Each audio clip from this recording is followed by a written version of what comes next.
আপনার সামনে বসে তার ভালোবাসার কথা বলছে। কি অদ্ভুত, তাই না? আর এই যে এই ছেলে, তুমি তো আমাদের কারোর সাথে কথাই বললে না। এতগুলো লোক আমরা একসাথে আসলাম, আমরা সবাই কথা বললাম, যার যার পরিচয় জানলাম, তুমি কিছুই বললে না। আমার বলার মতো তেমন কিছু নেই। আমি একটা অরফানেজে বড় হয়েছি। বাবা মাকে সেটা আমি জানি না। ছোটবেলায় স্টুডেন্ট ভালো ছিলাম, তাই অরফানেজ থেকে আমাকে একটা স্কুলে ভর্তি করে দেয়। জানেন, স্কুলে না আমার কোনো বন্ধু ছিল না। কারো বাবা মাই তার সন্তানকে আমার সাথে মিশতে দিত না। অবশ্য কেন দিবে? আমার তো বাবা মা নাই। ছোটবেলা থেকেই না বাস্তবতাটা খুব ভালোভাবে বুঝছিলাম।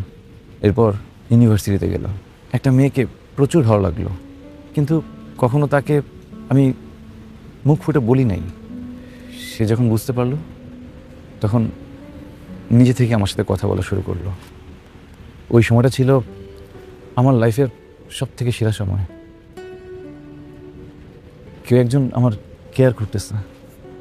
লাইক, আমি কি খাই, আমি কখন ঘুমাই, কখন উঠি, কি করি, সব কিছুর খবর নিল।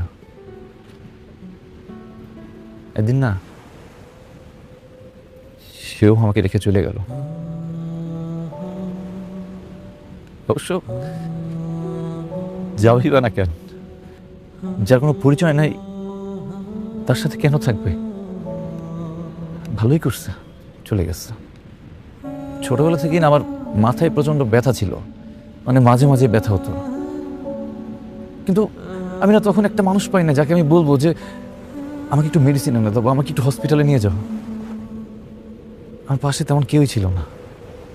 কিছুদিন আগেও ব্যথাটা এত বেশি হয়েছিল যে আমি সেন্সলেস হয়ে পড়ছিলাম।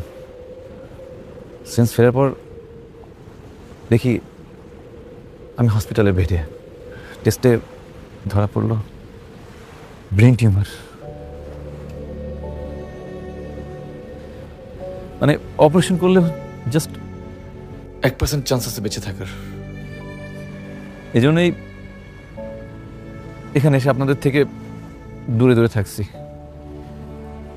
নতুন করে কারো মায়ায় জড়াইতে চাই না। জীবনের প্রতি আমার কোনো অভিযোগ নেই। আসলে বেঁচে থেকে হবে কি? যার এই পৃথিবীতে কেউ নাই, সে বাঁচলে কি আর না বাঁচলে কি?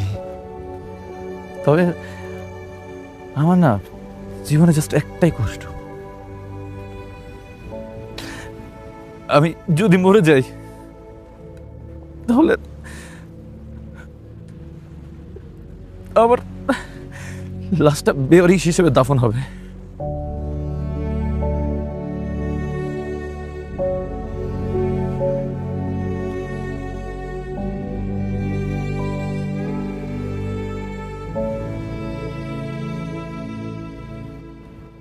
কে বলছে তোমার কোনো ফ্রেন্ড নেই?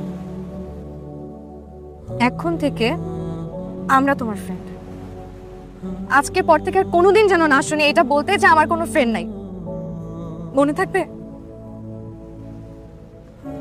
এই ছেলে, আজ থেকে আমি তোমার বাবা আর ইনি তোমার মা। আর এই ট্যুর শেষ হওয়ার পরে তুমি আমার বাড়িতে যাবে এবং সেখানেই থাকবে।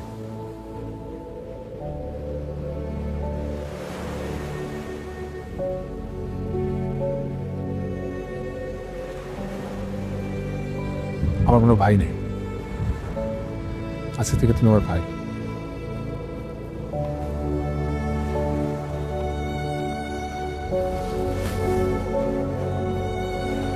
একটা ছবি তুলি, চলো সবাই মিলে।